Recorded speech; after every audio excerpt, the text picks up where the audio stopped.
In the heart of a quiet, picturesque town, there lived a man named David. For David, his world revolved around two things: his craft as a master carpenter and his beloved wife Clara. He wasn't just building houses, he was building a future, a sanctuary for the woman he adored. Every beam he placed, every nail he hammered, was a testament to his love.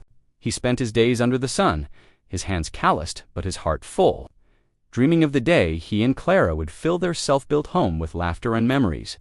He'd often come home tired but triumphant, sharing his progress with Clara. "Today, I finished the framing for our bedroom," he'd say, his eyes sparkling with pride. "I can already picture us watching the sunrise from that window."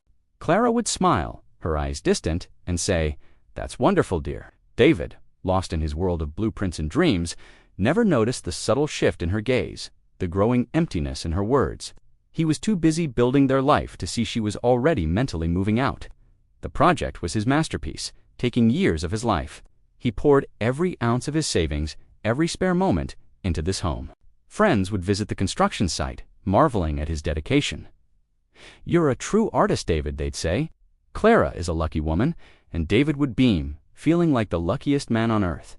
He believed their foundation was as solid as the concrete he had poured, unshakable and built to last a lifetime. He had no idea that, while he was building walls of wood and stone, Clara was building walls of deceit around his heart. One evening, while working late to perfect the intricate trim in the living room, David's phone buzzed. It was a message from a number he didn't recognize. Curiosity got the better of him, and he opened it. The message contained a single photo. It was Clara, but she wasn't alone. She was laughing, her head resting on another man's shoulder in a cozy-looking restaurant.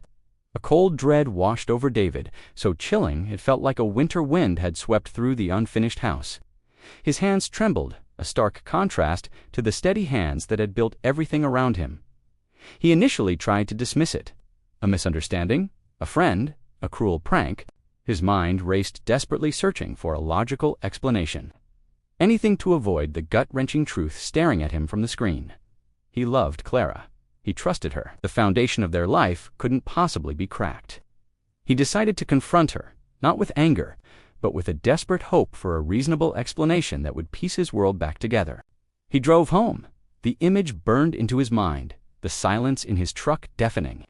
When he got home, he found Clara humming in the kitchen, as if it were just another ordinary evening. He showed her the phone, his voice barely a whisper.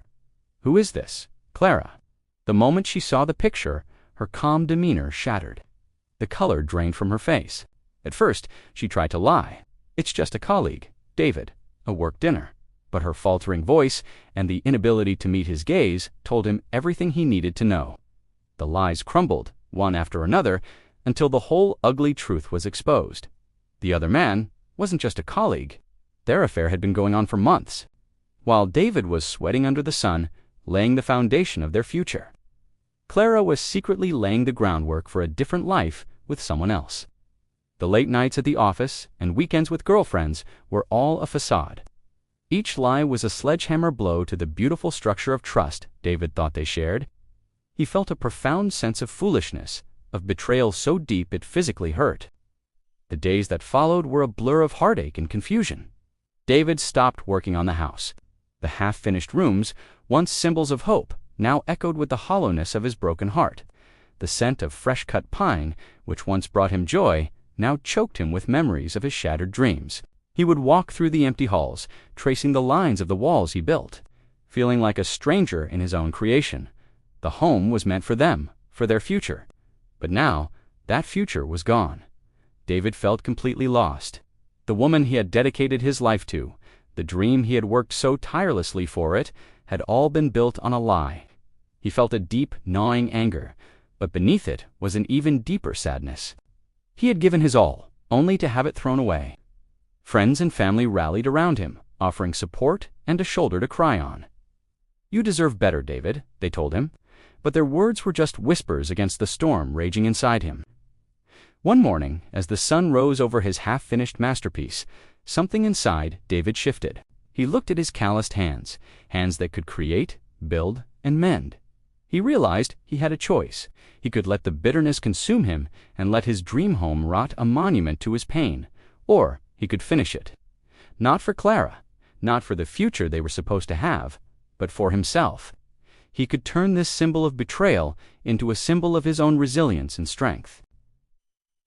With a newfound resolve, David picked up his tools. The work was different now. It was no longer fueled by naive love, but by a quiet, determined strength. Every nail he hammered was an act of defiance against his pain. Every wall he painted was a step towards painting a new future for himself. He wasn't just finishing a house, he was rebuilding his life piece by piece. The process was slow, and each room held ghosts of what could have been, but with each completed task, the ghosts began to fade. He finished the house. It was magnificent, a true testament to his skill and his spirit. It stood proudly on the hill, not as a broken dream, but as a palace of his own making. He had built a home from the ground up, and in the process, he had rebuilt himself. He learned that the strongest foundations aren't made of concrete, but of self-worth and resilience.